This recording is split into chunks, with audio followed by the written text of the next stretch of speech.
Welcome to this special edition of Just for Fun.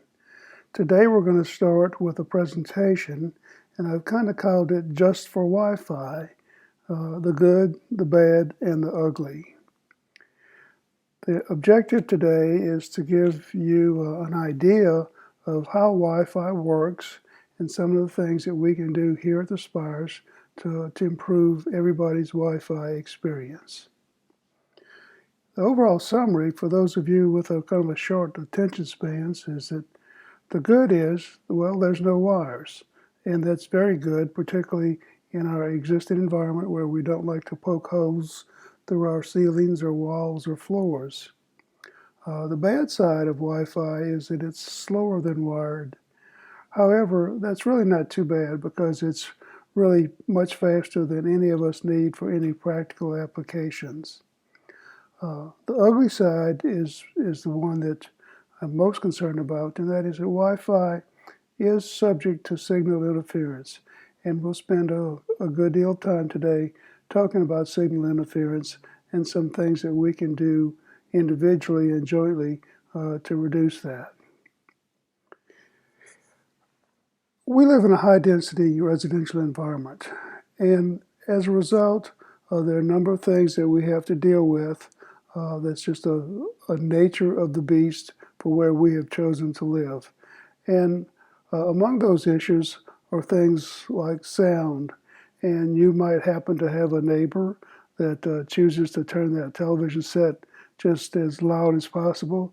And if so, perhaps you can hear that sound penetrate from your neighbor's space into yours. Or maybe your neighbor is an aspiring musician. And if you have such a neighbor, then you probably can hear those practice sessions. Or maybe that young lady on the floor above you is planning to be a great dancer heading to Broadway, and those sounds penetrate through the ceiling into your space.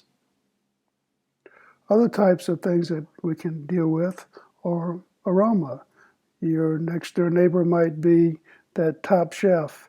And we have things in the Spires to deal with that. And we would hope that everybody keeps their vent fans in proper operation and uses them when they need to. Other issues that we deal with here at the Spires are parking. We have assigned parking. Now, can you imagine if we didn't have assigned parking places?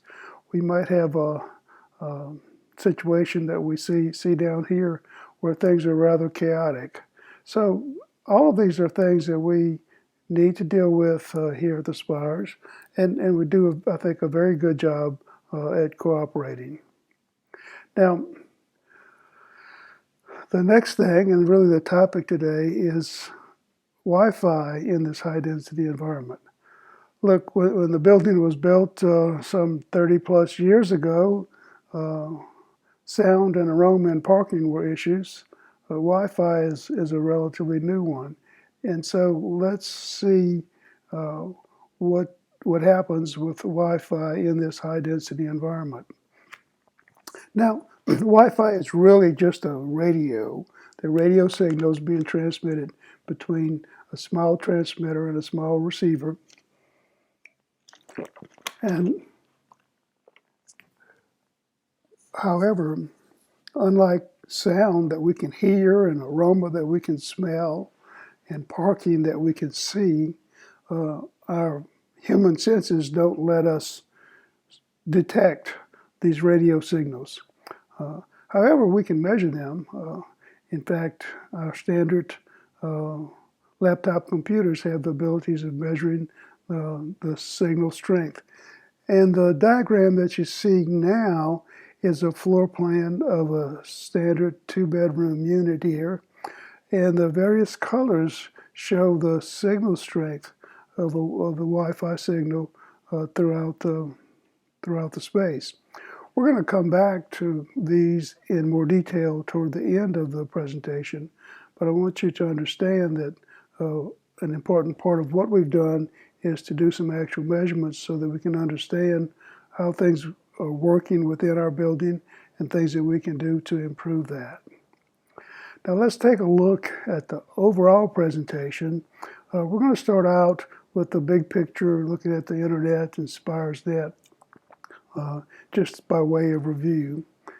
And then we'll move in and actually talk about Wi-Fi, really how it works and what are some of the limitations.